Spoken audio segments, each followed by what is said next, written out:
4 जनवरी 4 जनवरी को पूरे देश के लोग नया साल की छुट्टियां मनाने के बाद अपने अपने दफ्तरों की ओर रवाना हुए थे। लेकिन 4 जनवरी को ट्विटर पर एक तस्वीर आती है और तस्वीर थी प्रधानमंत्री नरेंद्र मोदी की। प्रधानमंत्री नरेंद्र मोदी लक्षद्वीप के दौरे पर हैं। वो बीच पर टहलते हुए नजर आते हैं और समंदर में गोते लगा रहे हैं। अब ये तस्वीर भारत में ट्रेंड करे वो समझ में आता है, लेकिन नरेंद्र मोदी की तस्वीर 2 अलग अलग देशों में वहाँ के टॉप ट्रेंड में शामिल हो जाए, इस बात से थोड़ा आश्चर्य। एक देश भारत से 750 किलोमीटर दूर है और दूसरा देश तो हजारों किलोमीटर दूर है। उन 2 देशों का भारतीय प्रधानमंत्री नरेंद्र मोदी के लक्षद्वीप दौरे से क्या रिश्ता है वो हम आपको बताएंगे, लेकिन उससे पहले आप हमारे चैनल को सब्सक्राइब कर लें, इस वीडियो को लाइक कर लें। दोस्तों 4 जनवरी मैंने जानबूझकर ये नाम लिया। 4 जनवरी लक्षद्वीप में प्रधानमंत्री नरेंद्र मोदी बीच पे टहल रहे हैं और 4 जनवरी को ही ठीक उसी वक्त इटली के प्रधानमंत्री जॉर्जिया मेलोनी इटली के एक बीच पर टहल रही है और उसने अपने ट्विटर अकाउंट पे लिखा, पता नहीं क्यों आजकल बीच से मुझे प्यार हो गया। अब ये दोनों तस्वीरें इटली के सोशल मीडिया पे टॉप ट्रेंड में हैं। कई लोग तो भारतीय यूजर्स में लिख रहे हैं कि ये बीच बीच की बात है। अब इसका मतलब क्या है मुझे समझ में नहीं आ रहा है, पर वो दोनों तस्वीरें एक साथ ट्रेंड कर रही हैं। लेकिन एक और गहरा और गंभीर मुद्दा है। जब प्रधानमंत्री लक्षद्वीप के दौरे पर गए और उन्होंने ये कहा कि लक्षद्वीप में टूरिज्म की अपार संभावनाएं हैं, भारतीय पर्यटकों को लक्षद्वीप पर ध्यान देना चाहिए, तो 754 किलोमीटर दूर है एक देश मालदीव और वहाँ के सोशल मीडिया पर प्रधानमंत्री नरेंद्र मोदी की तस्वीरें टॉप ट्रेंड करने लगी और वहाँ के ट्विटर यूजर्स लिखने लगे कि मालदीव तो गया। अगर प्रधानमंत्री नरेंद्र मोदी अपने देश में लक्षद्वीप में घूम रहे हैं तो मालदीव क्यों परेशान है? और वो क्यों परेशान है मैं आपको बताता हूँ। भारत में छुट्टियां मनाने का सबसे पसंदीदा विदेशी लोकेशन में से एक है मालदीव। मालदीव छोटा सा देश है, 5 लाख के आसपास आबादी है और जो मालदीव सरकार के पर्यटन विभाग के आंकड़े हैं उसके अनुसार 2022 में 2,41,000 भारतीय पर्यटक मालदीव में गए और 2023 में 2,09,000, यानी 2022 से 2023 में 30,000 कम भारतीय पर्यटक मालदीव गए हैं। और यही लक्षद्वीप का बेनिफिट है।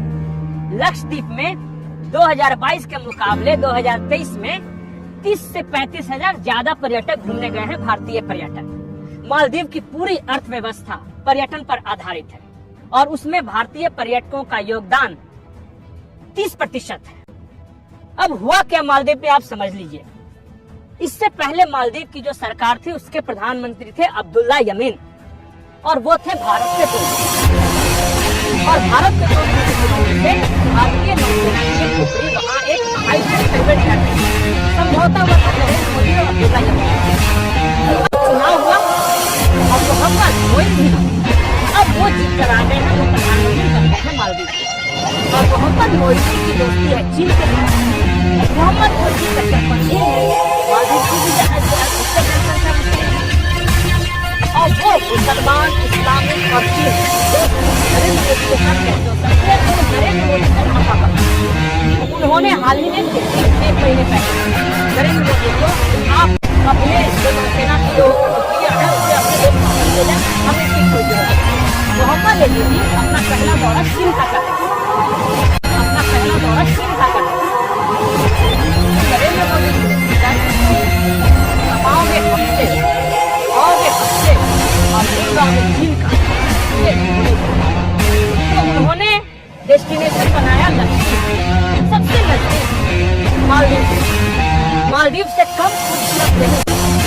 मालदीव महंगा है, वहाँ जाने के लिए वीजा का रेट लगता है। लक्षद्वीप भारत में हम सस्ते में जा सकते हैं, मालदीव से बेहतर लोकेशन है, ज्यादा मालदीव क्राउडेड है, लक्षद्वीप शांत है।